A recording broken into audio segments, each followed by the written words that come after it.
ஸ்ரீவில்லிபுத்தூர் அருகே சமத்துவபுரம் கிராமத்தை சேர்ந்த பிரதீப், வயது 9, சிறுவன் கம்மாய் நீரில் மூழ்கி பலி.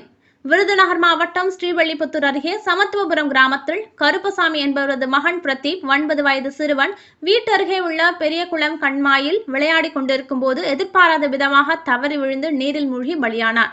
உடலை மீட்டு ஸ்ரீவில்லிபுத்தூர் அரசு மருத்துவமனை கொண்டு வந்து பார்த்தபோது பிரதீப் உயிரிழந்துள்ளதாக மருத்துவர்கள் தெரிவித்தனர். இதை ஏற்றுக்கொள்ளாத பெற்றோர்கள் தங்கள் தனியார் மருத்துவமனை சென்று பார்த்துக் கொள்கிறோம் என்று உறவினர்கள் உடனடியாக சிறுவனை தூக்கி சென்றனர். பின்னர் போலீசார் அவர்களை மறித்து இறந்து போன பிரதீப்பை பிரேத பரிசோதனை செய்த பின் தான் தரப்படும் என்று மீண்டும் மருத்துவமனைக்கு கொண்டு சென்றனர். இதனால் மருத்துவமனை வளாகத்தில் சிறிது நேரம் பரபரப்பு ஏற்பட்டது.